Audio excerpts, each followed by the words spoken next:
Do you know what carries an anime? No, it's not the animation, not the soundtrack, nor is it the plot. Yeah, these are all important, like if you mess one of these up, you might actually end up ruining the anime. Like, look at the beginning after the end. It's not even worth calling it mid, but all that aside, for me, the most important thing in an anime is to have a good main character. And while goofy, dumb main characters are funny and great to watch, it doesn't come close to a main character who actually uses his brain.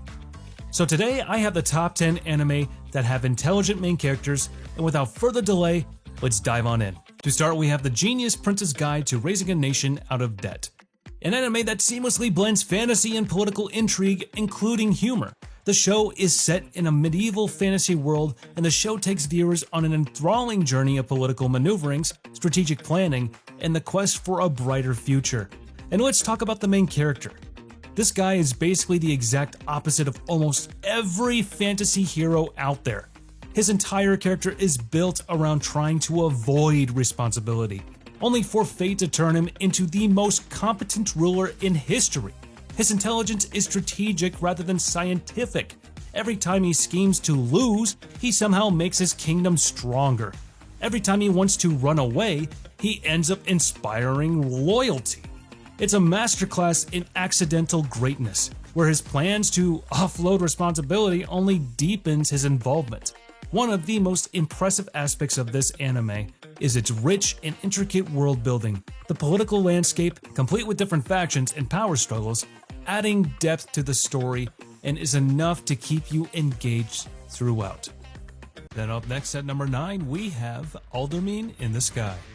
When I first saw this anime, I thought this was a more recent one, but then I found out that it was released 9 freaking years ago. And that's pretty insane. With the quality it has, I would have thought that it was released just maybe even a year ago. The main character is the kind of guy who would rather take a nap than rule a country, yet somehow he ends up leading armies. War is too much work, politics is just boring, and yet Ikta is the best strategist in the entire show. His tactics aren't flashy, they're just efficient. He turns his enemy's strength into a liability, exploits every weakness, and somehow pulls off impossible victories while looking like he barely broke a sweat. Watching him balance his leave-me-alone attitude with his god-tier tactical mind is both hilarious and impressive. But with all that said, this isn't an overly impressive anime by any means, but it is enjoyable for what it is. It is a military strategy-themed anime that focuses on the cruel reality of war, politics, and how our main character makes his legend by displaying his superb talents as a strategist. Up next at number 8, we have The World God Only Knows. Hey, we've got ourselves a harem anime on this list. It does prove that you do need to be smart to make multiple chicks fall for you. Here, this guy isn't your typical harem main character. He doesn't stumble into romance, he calculates it like a speedrunner breaking a game. This guy doesn't believe in love, he believes in patterns, algorithms, and exploits. When demons force him to make real girls fall in love with him, he doesn't panic. He just applies visual novel logic to real life, and it works. He breaks down romance into formulas, predicts behaviors like he's writing the script, and executes love confessions with robotic precision. But you know what's the best part is? He's a freaking otaku. He hates the real world. He wants to go back to his perfect 2D waifus, yet his genius forces him to succeed in the 3D world. Watching him begrudgingly conquer hearts with Eren Yeager level planning is both hilarious and weirdly impressive. Wait, Eren didn't get to clap any cheeks though. Anyways, it's a good show, you should go watch it. Then at number 7, we have Genketsuo, the Count of Monte Cristo. Now I have no idea why this anime is so underrated. This anime is practically near perfection. The amount of people who overlook this anime, listen, it's just insane.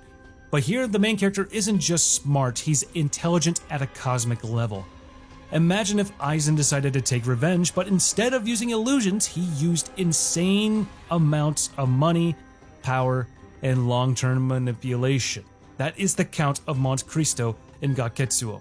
This isn't a story about a man seeking revenge with brute force, it's about a man rebuilding his identity from scratch, weaving a web so intricate that by the time his enemies realize they're trapped, it's already over. Every move he makes is planned decades in advance. Every betrayal, every financial collapse, every ruined reputation. It's all part of his masterpiece of vengeance. And the way Ganketsuo presents it is just pure style. The art is like a fever dream, blending surreal patterns and vivid colors into a world that feels almost alien. But under all that visual flair is a chess master, orchestrating the downfall of an entire elite class. So if you haven't watched this show already, please do me the favor and watch it. After that, at number 6, we have Moriarty the Patriot. Now, before watching this anime, I never knew Sherlock Holmes and anime could go so well together. So basically, this show is what happens when the villain is the protagonist, but you still root for him. And this guy, Moriarty, isn't just smart, he's revolutionary. Instead of solving crimes, he's engineering them to break the corrupt system of Victorian England. He doesn't just outthink his enemies, he designs scenarios where the only possible outcome is him winning. Every murder, every rebellion, every shift in society is a move in his grand chess game. And the best part is that he's so damn classy about it. If Light Yagami had this guy's finesse, Death Note would have been over in 10 episodes. Overall, this is a really fun anime. If you're a big fan of Sherlock Holmes, you shouldn't even think about missing this one. Even if you don't like Sherlock Holmes, you should check it out. And up next at number 5, we have The Great Pretender, a show about con artists. So what do you expect except characters that are smart as hell, huh? And the brilliance of The Great Pretender isn't just in its stylish animation or its globe-trotting heists, it's in how the main character plays everyone, including the audience. Do you think you know where a scam is going? No. Do you think the stakes are clear? Guess again. Even when it looks like he's losing, that's just another layer of the trick. Laurent operates on Eisen-level deception, but instead of taking over the world, he's just here to get rich and have a good time. Idamame, sorry if I butchered that, is technically the protagonist, but let's be real, Laurent is the real mastermind. Watching him flip every bad situation into a perfect win is like seeing L solving a case before the crime even happens.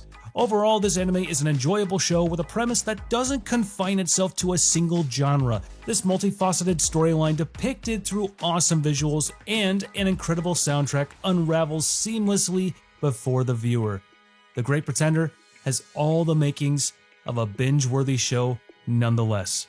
And I know a lot of you will call it style over substance, but I don't care. After that, at number 4, we have One Outs. So here we basically have a gambler who decided to play baseball, and that's pretty much One Outs in a nutshell. The main character is less of a pitcher and more of a con artist who just happens to throw baseballs. His entire strategy revolves around psychological warfare, making his opponents fold under pressure. This dude doesn't win because he throws fastballs, he wins because he convinces hitters they can't hit. Every episode is a masterclass in manipulation. And watching him outplay opponents is more satisfying than watching a shonen hero unlock a new power-up. Nothing ever phases him. Even if the situation is looking extremely bad, he still remains cold and calculating, soon to be delivering his new plan that will eliminate all his obstacles. The thing is that the other characters are not even half as interesting. They are either tools for him to use or obstacles for him to completely destroy using these tools, and that's pretty much it.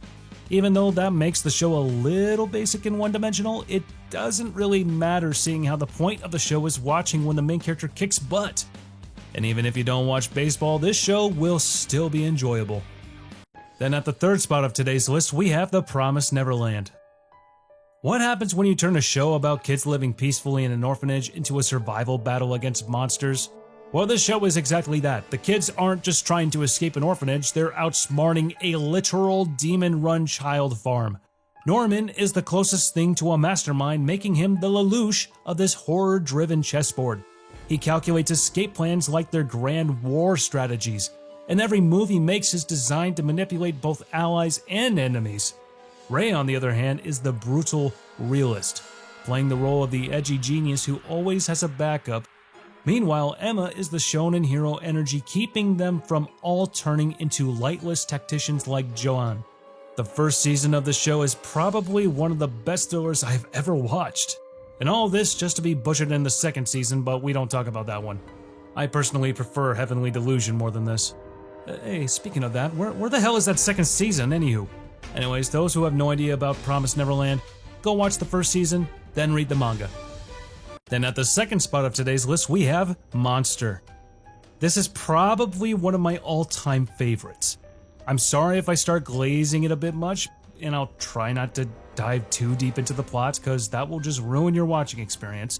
So as the main lead of the show, we have Dr. Tenma, a genius, but the problem is that this guy is way too nice.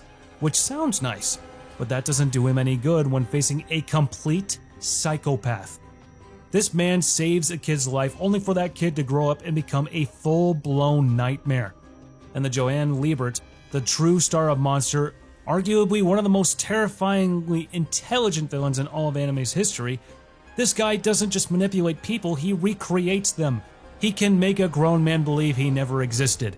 He walks into a room, says a few words, suddenly lifelong loyalties collapse. The real monster here isn't supernatural, he's just too smart. Meanwhile, poor Tenma is running around Europe trying to stop him, like a detective who refuses to accept that the villain is always 10 steps ahead. This isn't just an anime, it's a psychological labyrinth, and Joanne is the master pulling every string. If you haven't seen this one, drop everything, go watch it right now. But at the top spot of today's list, we have Steins Gate. So here we have the mad scientist who actually knows science. The main character here is the self-proclaimed mad scientist, and other anime protagonists who struggle for power. This guy literally invents time travel by accident. And when time starts breaking around him, he doesn't power up or get a magical solution. No, he suffers. He fails. He is broken down several times trying to undo the consequences of playing God. Yet he still fights on, calculating every possible timeline like a desperate gambler trying to cheat fate. He's not the smartest person in the room, because that's definitely the girl, but he's the one who figures it out first. Watching him go from an eccentric goofball to a broken, calculated mastermind is peak storytelling.